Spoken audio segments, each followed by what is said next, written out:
All right, welcome everyone to Here for the Horses. Glad you're here for the horses. My power went out, so I am on my phone in my house, and I'm assuming it'll come back on here in a moment. It took like a half an hour last time because of a car accident, so not sure what's going on this time. But we are going to be talking about the intercostals. Intercostal. Oh,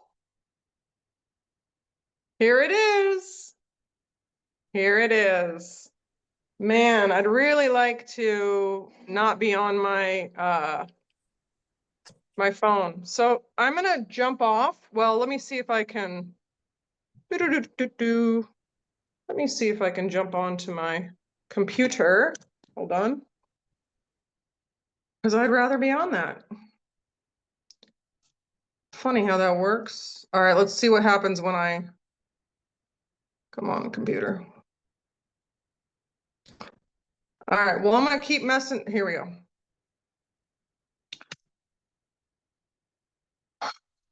Refresh. This is going to be my new background, although I'm going to probably turn it that way. I'm in a new room now, and I actually don't have all my junk spread across the dining room table, so that's nice. So I'll have to figure out how to decorate this to look professional. I don't know. It's not my God-given gift, if you know what I mean. Okay. So, nope, it's going to be a problem now. All right, we'll just continue with this. So I don't have a video today, a funny video, although I was watching a compilation of funny horse videos and they were hilarious. But what I want to talk about today is the intercostals. Okay, we're going to talk about intercostals. Now, what are the intercostals? Well, they are the muscles in between the ribs. Okay, muscles in between the ribs.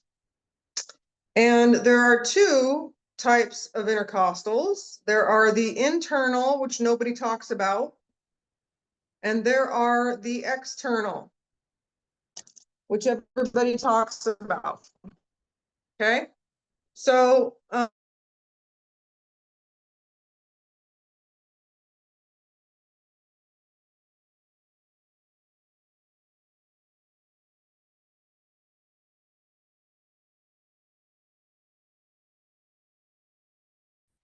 job of the intercostals. Okay, stopped.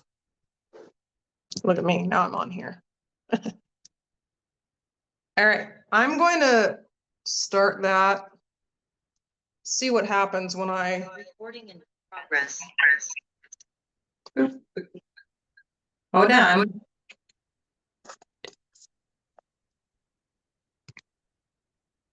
Go away. X. Did that do it? No.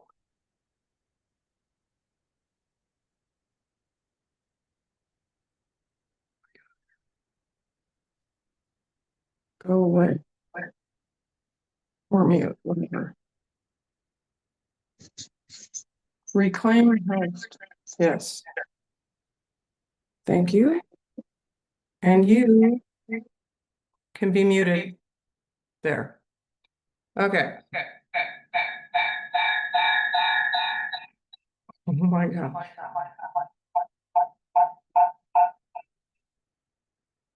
Oh. I got it. It was doing like a techno show for me. I don't know if you guys could hear it. It was like doink, doink, doink, doink. I was like, oh no, it's gonna explode. Okay, I'm back. I'm back on my computer here. Okay. Intercostals. So what's the biggest job of the intercostals? If you know what I'm talking about. Put it in the chat. What you got?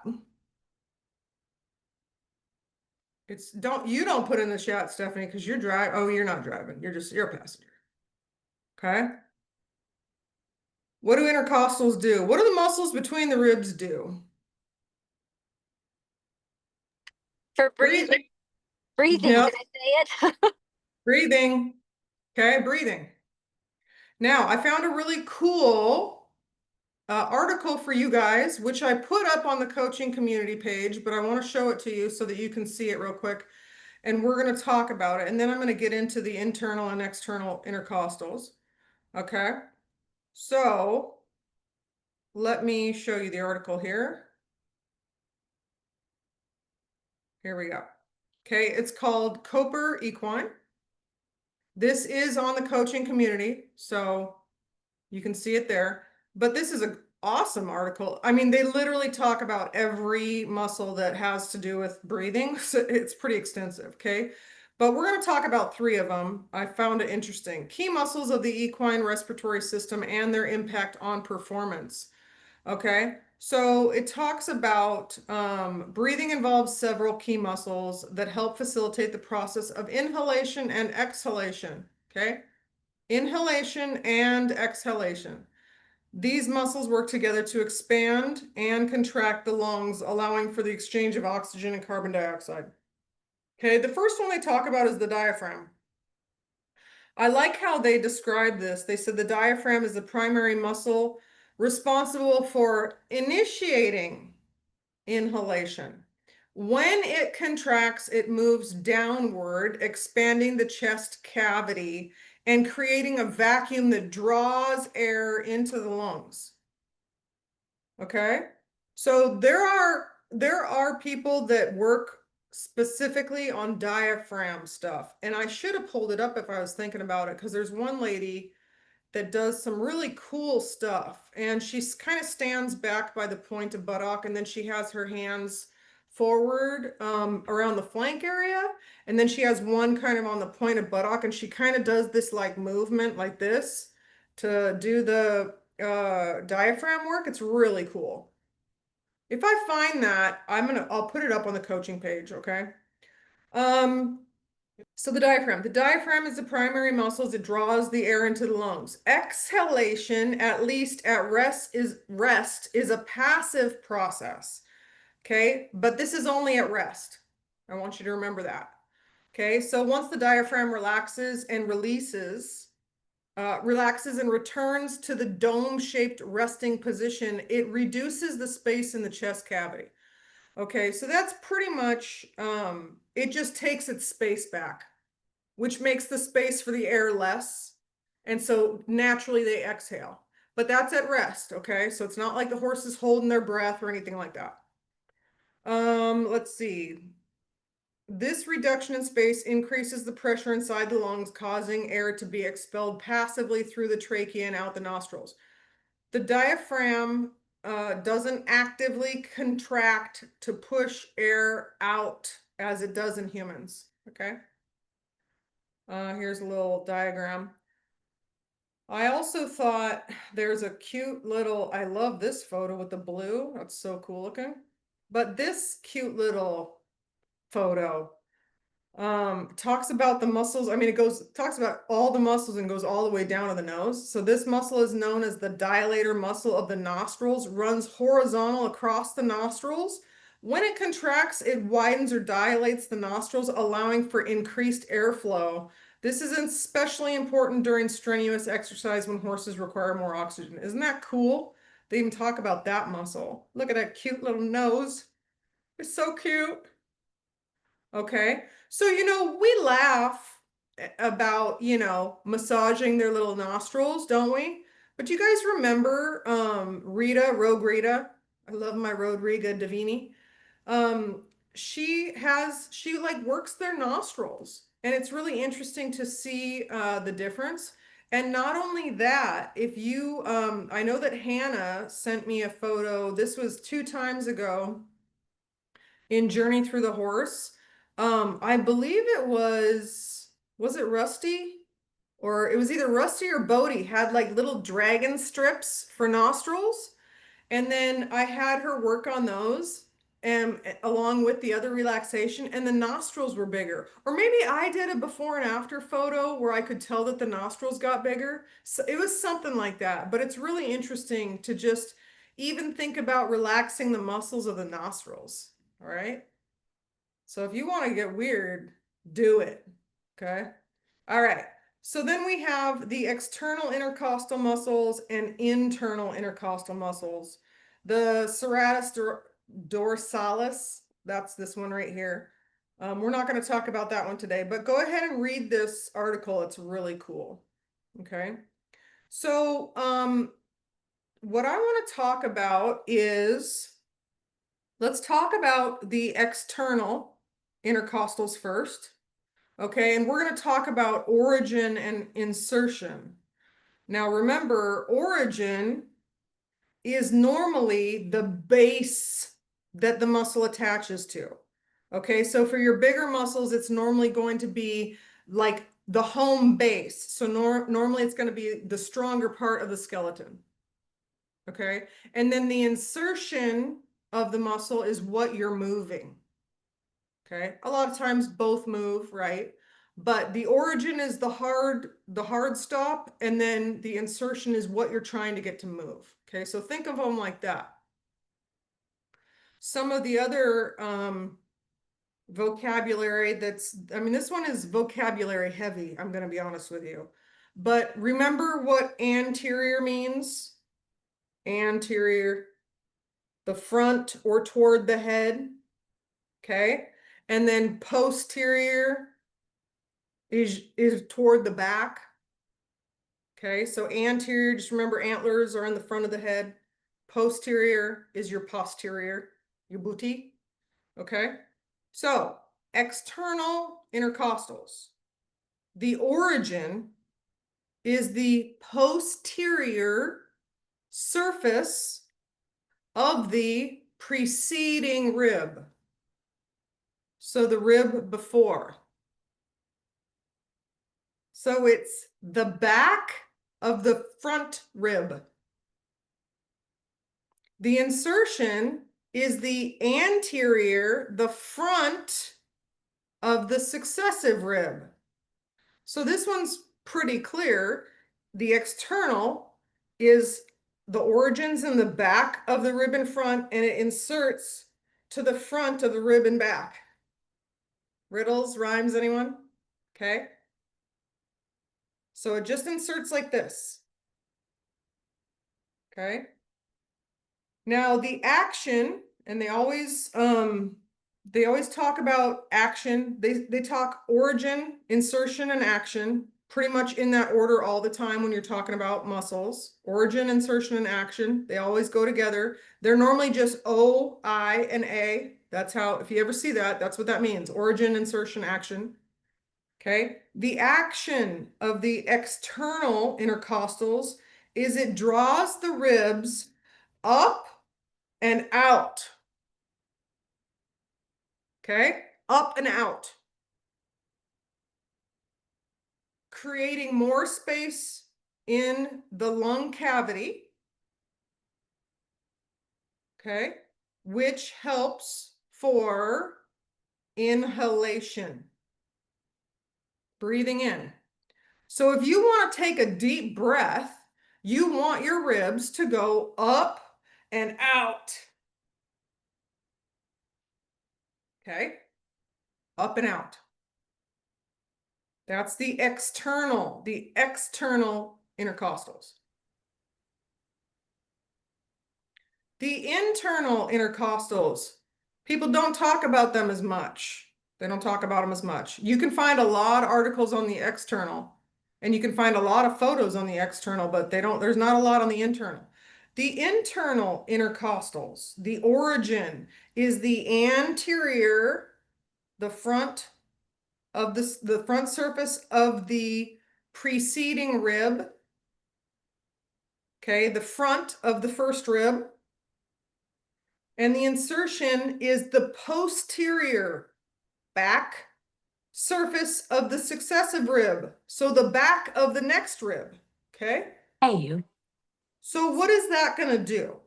The way I always try to look at it is I always try to go, if I were to pull that muscle together, what's it going to do? So if you have an insertion in the front of the rib and you have an insertion in the back of the rib and you make it smaller, what's it going to do? Yeah. Pull the ribs together. If you pull ribs together and there's a balloon of air inside them, what's it gonna do? Exhale. Okay? So,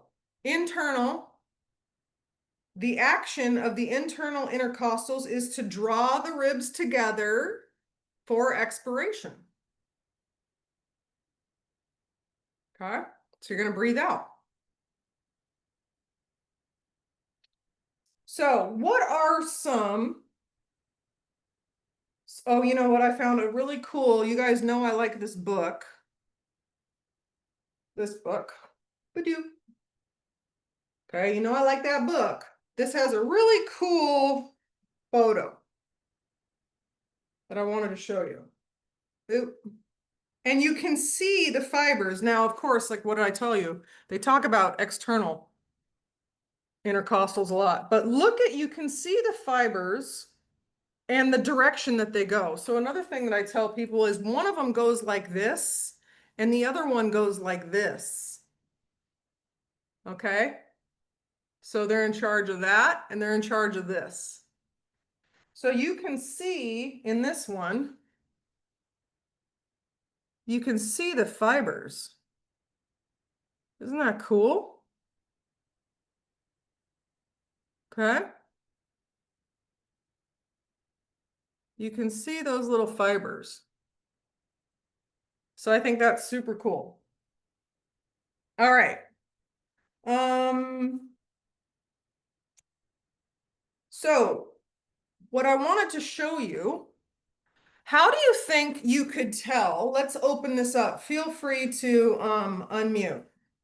How can you tell if your horse has tight intercostals? Give me some ideas. You can either type it out or say it.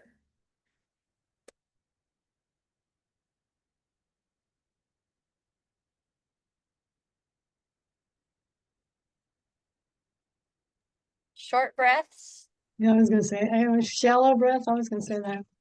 Shallow breaths. Yeah. Can't take a deep breath. Awesome. Yeah, we're going to talk about that too. What else? Coughing or wheezing. Yeah. Yeah.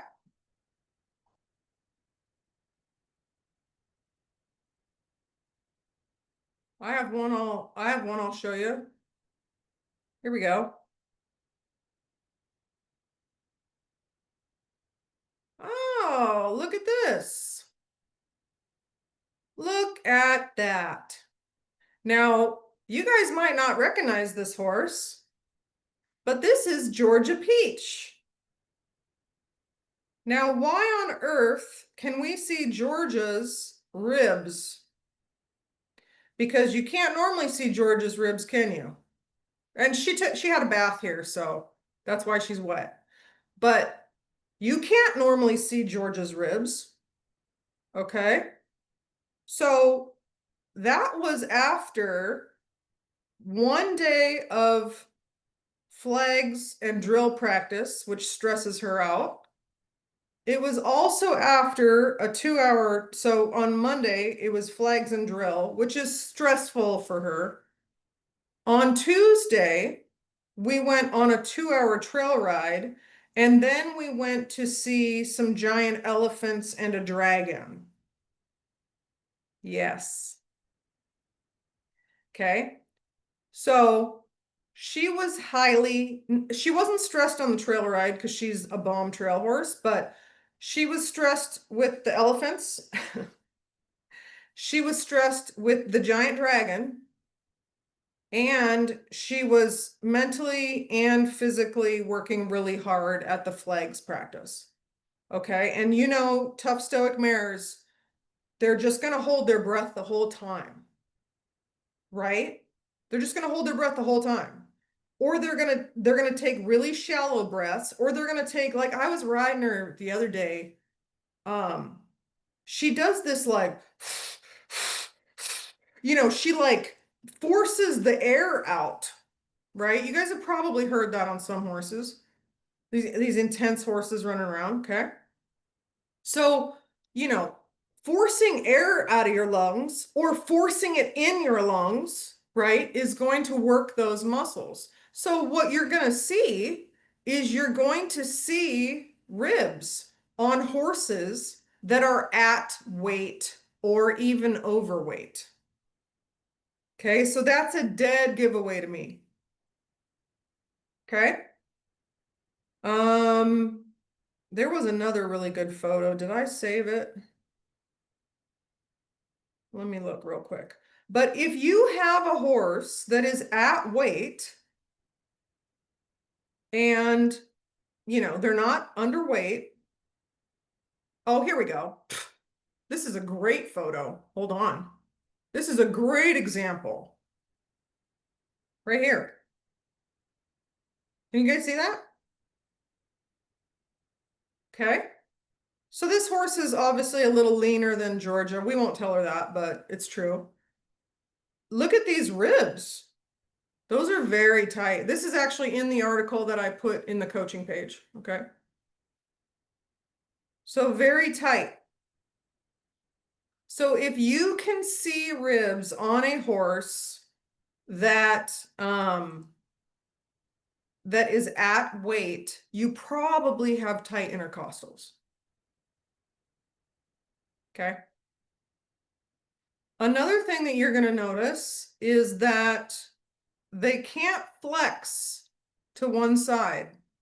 So they might have a nice croissant going one direction, right? Which would indicate that these ribs are nice and loose. The outside of the croissant, right? Those ribs are going to be loose.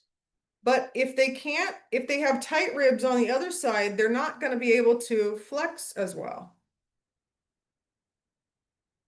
Okay. So think about how well does your horse flex at the rib cage? Are they stuck? Are they loose? Okay, Robin says, what about coughing and or wheezing at the beginning of the ride, especially when trotting? Yeah, we're going to talk about that. That's what's cool. Okay. So that's another indication that your horse is tight on the ribs. Okay. If you are having, and this is kind of, how I've talked to you guys about this before, where every modality has the reason why a horse counter canters or doesn't pick up the right lead, or they all kind of say it's because of this. And I have not found a single time where it's one thing and not something. It could be 20 different things on why your horse doesn't pick up the right lead. It could be 100 different things. So I don't ever really go there just because you're wrong more often than you're right. So I don't like those odds. Okay. But so here's another one, but I'm going to bring it up just so that you think about it. Saddle fit. Okay. So and this kind of goes back to the croissant of your horse's body. So if they only flex one way, because these ribs are loose, but these are tight, and they don't flex the other way, your saddle's going to get a little wonky.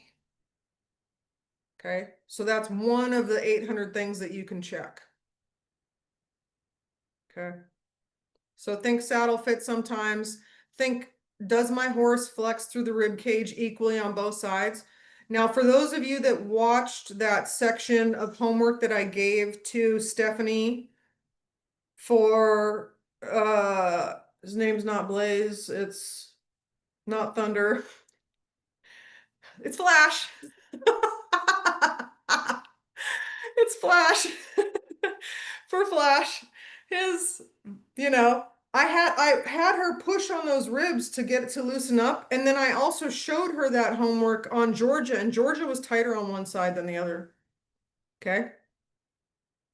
So think about the ribs as you're kind of working your horse, and you can do that from the ground. So all I did was held the halter, and then I kind of asked those ribs just gently, can they all kind of go like that? Right? And then you go to the other side. Does it feel the same? If it doesn't, fix it.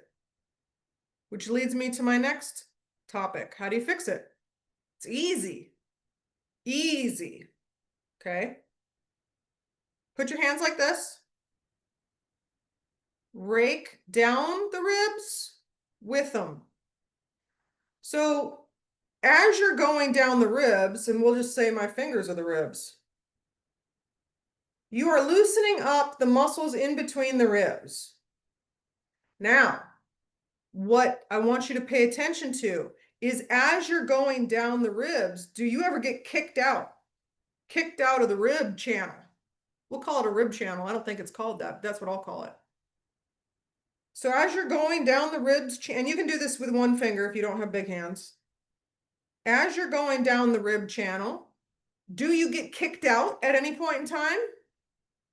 Because that could either be a tight muscle or restricted fascia. Either way, you have to take care of it. Okay? Either way, you're going to have to take care of it. So as you're going down the rib channel, does your finger pop out? And if it does, go back, slow down, and just work that little section out individually. Do it with one finger. Don't try to keep doing 5 fingers when you're getting kicked out. Now, where do I run into this the most? Kind of as you're heading back toward the flank. Okay, like on Georgia, you can see on that photo where you'd get, well, let's see here. Did I close that photo? Boop, boop, boop, boop. We'll use this one, I guess. But if you're going down, these look really open, don't they? You're not getting kicked out of anywhere out of these, are you? Because you can see straight down those ribs. There is nothing restricting those, but you know where there's a little restriction? Do you see it right here? You see that? You might get kicked out right there. You might be going down all happy as can be, and then boop, you get kicked out right there because there's some sort of restriction across that channel. And then obviously when you get down here more too, you're going to start getting kicked out. I'm not sure what's going on around here. There's something going on right here, right? Because we lost our little washboard there. So there's something going on there. Okay. Let me see.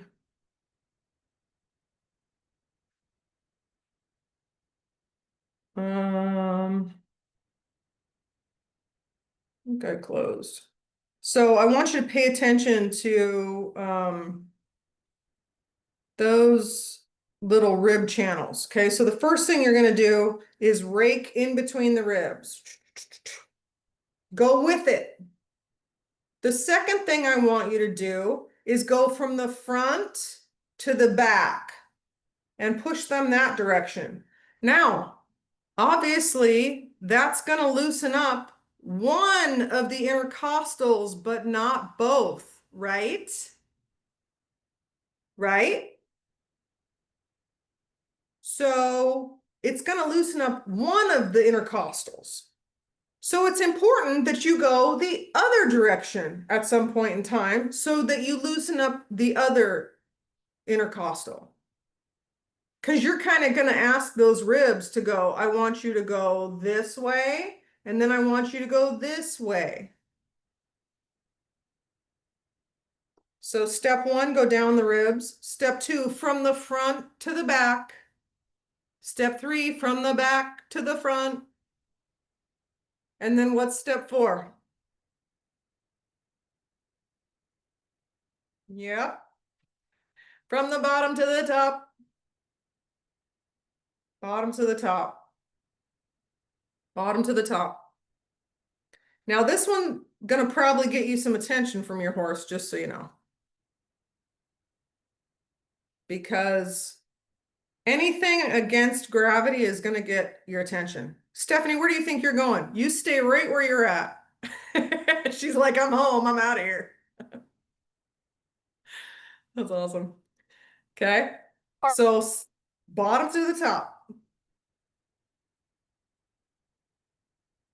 Okay.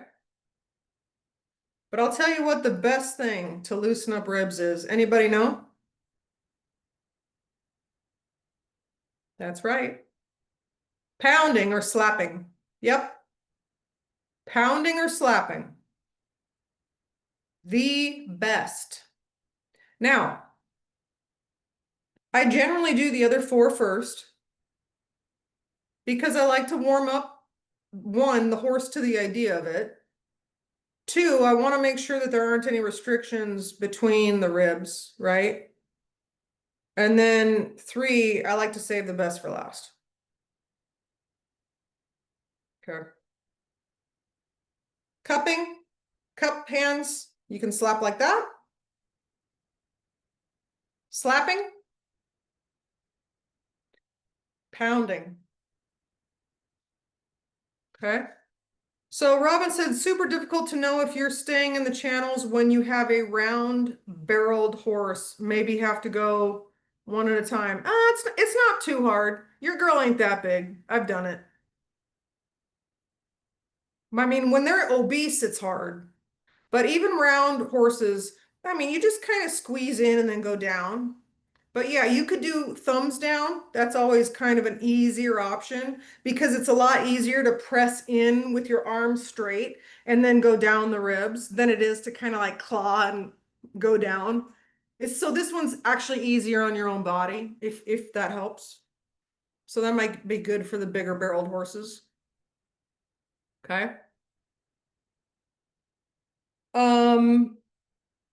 So yeah, try it. So slapping and pounding is going to loosen that up. And the reason I know that slapping and pounding works the best is because you get coughing or blowing out or sneezing afterward. Why? Well, because you just loosened out the major muscles that are in charge of breathing. And your horse, because you loosened up those muscles, now takes bigger breaths. And they take bigger breaths after not taking big breaths for a long time because the muscles were tight. And then their lungs go, whoa, we haven't had air in this area in a while. Okay. Listen, have any of you guys laughed so hard you started coughing? Exactly the same thing. Okay. Another thing I want to talk about is Robin brought it up. So now when you're riding and, during allergy season, be mindful, right? If your horse has their face jammed into a bag of hay, be mindful that they might have just inhaled some dust or if you just, you're behind a trail of 20 horses and the dust is, you're eating it for lunch. Okay, obviously that's gonna just be a normal response to dust. But if you're in a warm-up arena, okay, and you start warming your horse up at a walk, okay, cool. They're a little bit nervous. Nothing too strenuous though, because it's just a walk, right? But when you start picking up that trot, or your horse goes, oh, all right, it's fine, nothing's eaten us yet, and they start coughing, that is the intercostals loosening up. So your horse has mentally relaxed enough. They've probably taken a big breath, relaxed the intercostals, and they start coughing. It's really interesting to watch. And a lot of times they'll cough for a while. Like a while. And then people start going like, "Is your horse sick?" Nope, just stressed. Okay? So they relax. When they start to relax when you're working them, or when they need more air because you're starting to work them harder, they relax the intercostals in order to get, or they start using their intercostals, right? Like Georgia, okay. They start doing that and more air gets brought into their lungs, which can make them cough. Okay, so pay attention to that. A lot of you guys do a lot of riding where you're in arenas warming up and stuff. So it's really interesting to watch. And then you can tell everybody all about it. It's cool. Okay. Let's see. Anything else? I think that's all I have on intercostals. I find them very interesting. If you have a friend's horse, do this.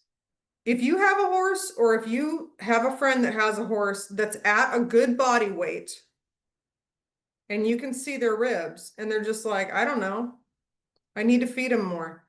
Take a photo, do the rib work, wait about 5 minutes, take another photo. You would be shocked at how much the rib cage loosens up. Work those ribs a good 5 minutes, do some slapping, pounding, circles, whatever. Circles on the ribs. I don't do circles on the ribs too much unless it's a flat hand to warm it up. But loosen those ribs up and see how it goes. Take a photo afterwards, you'd be shocked. Okay. Any questions on that? Any questions? No? Cool. So another thing I wanted to go over today is I had a ton of people really enjoy these kind of these false beliefs that I talked about last week. And I mean, I had people reaching out to me. So we're going to go over some more because we didn't finish them. So let's go over some more. I also have, Nancy, you're going to be excited to hear this. I have uploaded our final version of the Winning Your Farrier's Heart, Easing Tension for Better Hoof Care. It is loaded. I have set it onto the webinar. I'm gonna need some guinea pigs. So if you want to be a guinea pig for me, let me know and I will send it to you. Sweet, love it. And I'll send it to you. It's going to be free, so everyone's going to get it anyways, but I just need to see how well it's working, Oh, Erin, you misspelled the simplest word on the page. Okay, that can happen. That sort of stuff. So I'll send that out to everybody. And then also let me know if you think it flows well, any suggestions you have. I'm always open to trying to make things better for people. So let me know if that's something that interests you and I'll send that out to you. It'll be done. Well, I'm going on an island vacation for 3 days, but we'll be back after that. It'll be done this week. So it'll be cool to have that sent out to you guys and have you looking at it, and then we'll start kicking that out to people too. Okay. But let's talk a little bit about a problem here. Feeling like you're holding your horse back. Okay, you're holding your horse back. The problem is you worry your lack of skill is ruining your horse's potential. An example, you hesitate to ride or work with them because you don't want to mess them up. Listen, they're like kids. We're gonna mess them up one way or another, for sure. Just figure out, hopefully you don't do it too drastically, right? And if you think you're doing something wrong, seek help. Okay. The solution is progress isn't always faster, higher, or fancier. Horses thrive on clarity, safety, and trust. Isn't that cool? That's so cool and true. Okay. Here's another one. Avoiding the barn out of guilt or shame. Avoiding the barn out of guilt or shame. Problem. You don't feel excited to go to the barn and the guilt keeps piling up. Example, you avoid visiting your horse for days, then feel ashamed and disconnected. So I'll be honest with you. I have been on a journey with Georgia to get her to relax under saddle. And it is not easy. Well, one, it's not easy, and it's not her personality. So I keep wanting something that isn't her personality. And if you look up her breed, Venezuelan Criollo, they're known to not be relaxed. Like they're a cow horse that is compared to the Arabian endurance horse. So they're an endurance cow horse that is meant to cover a ton of land And then another trait of that is that they like to not be messed with and then like work hard, do a good job, throw them out, do not give them any love or affection. I'm like, that's Georgia. Okay. So she isn't going to be relaxed. So, but I've been on this journey to get her more relaxed, at least. Like I want it for her. I don't want it for me. I could ride her either way. I don't care. I want her to relax for her. She's not going to. So I've been taking a lot of like dressage lessons from an amazing trainer who loves relaxation in horses. And I'll tell you what, it's boring, right? I mean, Georgia really doesn't like it. I'm trying to make sure I'm the best rider possible for her. So it's kind of exciting for me because I get to work on myself, but Georgia's not a fan of being told to relax all the time because she's like, I don't want to relax. So I went and did this flag stuff, this like rodeo stuff that is crazy. It's wild. So that's a wild group. And Georgia loves it. She's not relaxed, but she like thinks it's fun. So now I'm like, okay, now I'm riding you in a way that increases your anxiety. Like you guys saw that photo of her ribs, right? That's crazy. She's never like that. So now I'm riding her in something that she enjoys and feels like she's accomplished, but she's not relaxing in it. But she's having fun. So I was feeling quite guilty because I was going out and doing kind of this boring dressage stuff with her. And changing it up to do something that's fun with her has been really entertaining to watch. Okay? Because it's like we're always going to be fighting this relaxation thing. So we might as well do stuff that she wants to do while we fight it. You know what I mean? Take her out on trail rides. We're going to the beach next month. So, you know, just do different stuff. So if you're feeling guilty about not, and oh, the other thing I wanted to point out is that I noticed that I wanted to ride her more when I was working on stuff like the rodeo stuff. So I was feeling guilty when I wouldn't go out and do the dressage stuff with her because I know she needs it. So I was feeling guilty every time I didn't do my homework. But for the rodeo stuff, like it was fun for me too, because I knew we had a lot of stuff to work on. So I wanted to go out and ride her more. So if you find that you are feeling guilty because you're not out with your horse, maybe think about like, do I really enjoy what I'm doing with my horse, or do I need to change it up? I have quite a few friends who their style of riding is not that much fun for them, but they feel like I should do this because. And I'm just like, you should do something that's fun because horses are fun. Okay, so if you have guilt for not going out to your horses, then I want you to think about maybe trying to find out why you feel guilty. Okay, try that out. Okay, next one, afraid to ask or admit you don't know. Afraid to ask or admit you don't know. The problem is you're embarrassed to show what you don't know. The example is you stay silent during clinics even when you're confused or overwhelmed. And the solution is ask anyways. Ask anyways. Every great horse person learns by asking even dumb questions. Okay. This one was fun. Your inner barn voice is a bully. We're hard on ourselves sometimes, okay? Your inner barn voice is a bully. The problem, your self-talk around horses is harsh, critical, or fearful.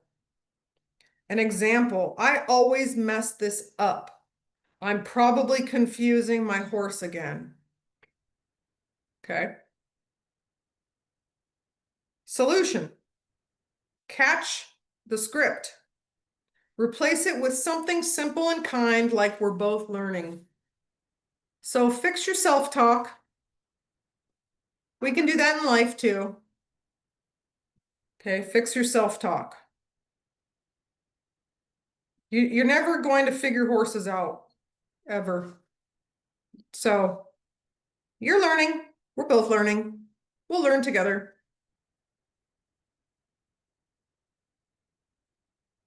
Okay. The pressure to constantly improve. Oh, this is valid. Okay. The pressure to constantly improve. The problem. You feel like you always need to be doing more, learning more, progressing faster. Example, you feel behind if your horse isn't improving week to week. Solution. Progress isn't linear. Celebrate the slow days and the still moments and the small wins. I am a huge fan of celebrating small wins. And you guys have probably heard me talk about that in massage. Your red mare took a breath. Oh my gosh. You won for the day. Was that a nostril? Yeah. Okay. We look for these big wins sometimes when the little ones are the best. Okay. Remember last week I was telling you that Georgia wouldn't smell anything? I forgot to look up when she actually started smelling stuff, but it's pretty funny. She doesn't smell stuff. The other day I was out there, I'm trying to be nicer to her. And so, like, coax her to like me more. So I've been taking treats out because I'm not a big treat person. I think they cause a lot of problems sometimes. But I've been taking treats out, and you guys might have known I tried to do that no, what's his name? That Liberty work with David Leichman. And they use treats a lot. And I tried to do that with Georgia because I was like, oh, this is going to be so good for us. And she was like, I'd rather not have the treat and stay 5 feet away from you. And I was like, oh, Georgia, you're hurting my feelings. And so we kind of gave up on it because she didn't really like to be doing that. And she was not impressed with any treats that I gave her. So I thought that was funny. And then just the other day, I was taking treats out I have a garden. And so I was pulling out the carrots that are too close together. And I was like, I'll go give these to the horses and they'll just appreciate me. So I go out and I start giving them to Rebel and she'll eat anything. She's like that commercial, Mikey likes it. They'll eat anything. And then I gave one to Chester and he loved it. And I have some funny videos of him. And then I was like, George, she finally worked her way over to me after the other horses had eaten half of them. And I was like, Georgia, here. And I had her smell it. And she literally looked at me and went, and walked off. I was like, oh, really? You're too good for garden grown carrots? Really?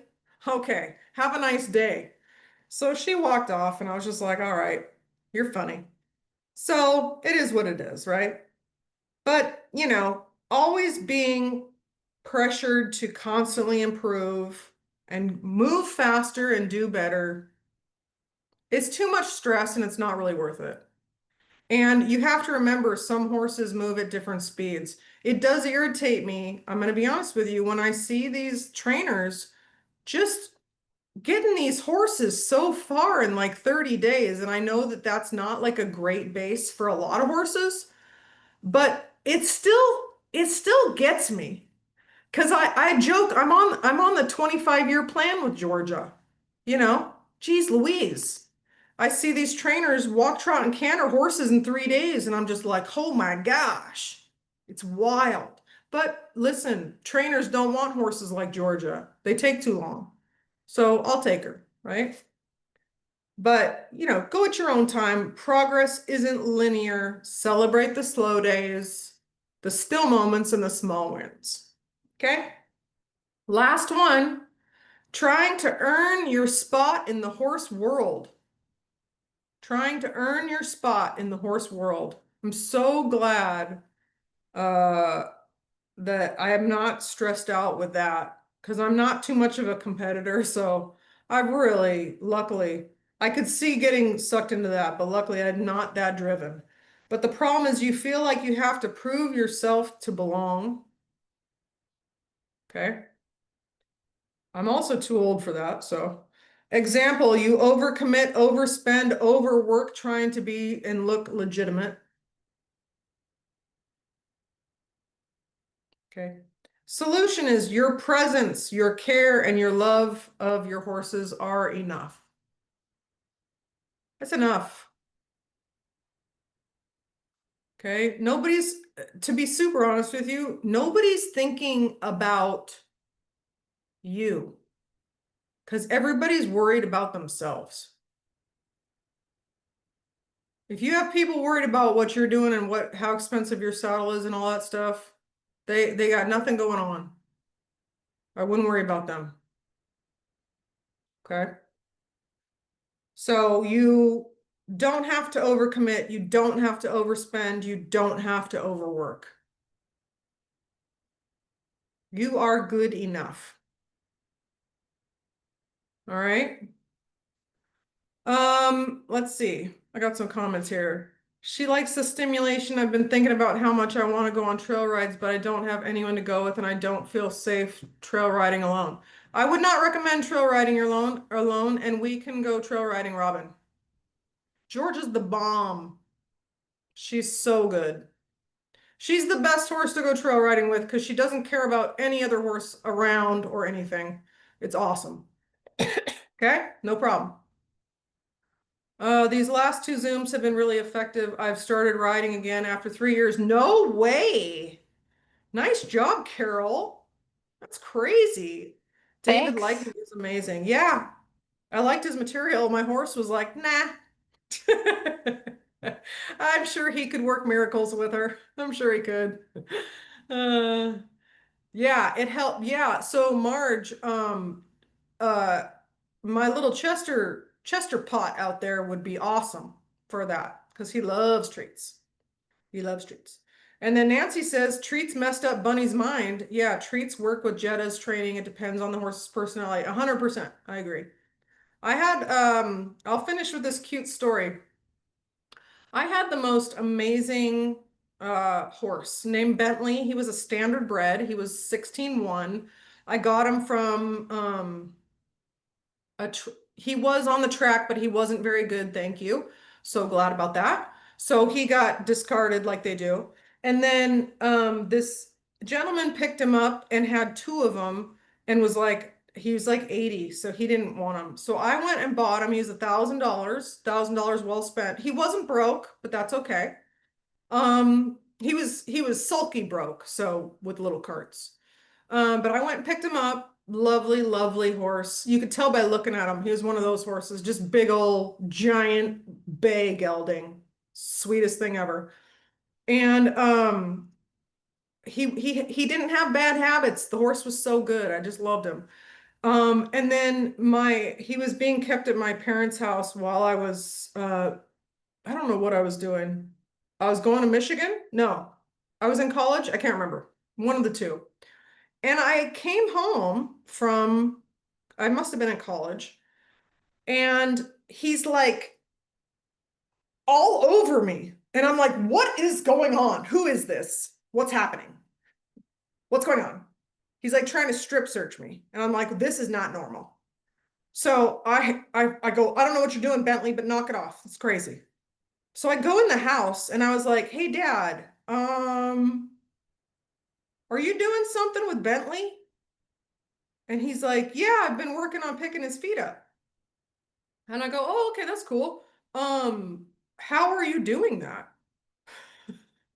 I'm like, I feel like I'm on the right track here down this line of questioning.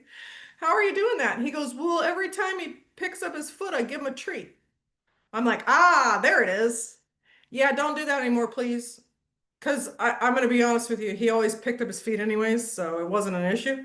My dad just wanted something to work on, you know what I mean? I'm like, brush him, help try that.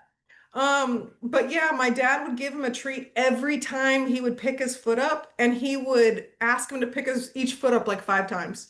So he was just like, gah, gah, gah, gah. And so I was like, yeah, Dad, he just like tried to, get into my shirt. So let's not do any more treat stuff because that's crazy. But you know, like Georgia, she turns her nose up at him after a while. So every horse is a little bit different. Thought it's funny. Okay. Anybody got anything else? Any questions? Okay. Your homework is going to be find some ribs and loosen them up. I would prefer, if you can, to find ribs on horses that aren't yours. Now, some of you can't do that. Maybe some donkey, some mule ribs, Nancy, some mule ribs. Yeah. But Kristen, if you're out and about doing any runs, okay? Anybody who's at a barn, find somebody else's horse to loosen up the ribs. You can do your own, obviously, too, but y'all have done it through the journey through the horse. So I want you to see, especially if you can see that the ribs are tight, I want you to take a picture, work the ribs, wait 5 minutes, take a picture, post it, or send it to me if you're not in the coaching community. Okay? That's your homework. Don't get arrested going into some random pasture. Don't do that. I won't bail you out. I will not. I might come take pictures though. Okay? All right. Anything else? Any questions? Awesome. You guys are set free. Thanks for joining. Stay tuned this week for some more stuff coming out. I'm going to be gone Tuesday, Wednesday, Thursday. So I might be a little slow on some stuff, but I'll get back to you either way. Okay? Thanks, guys. Have a good one. You're welcome, Robin. Let's go trail riding. Bye.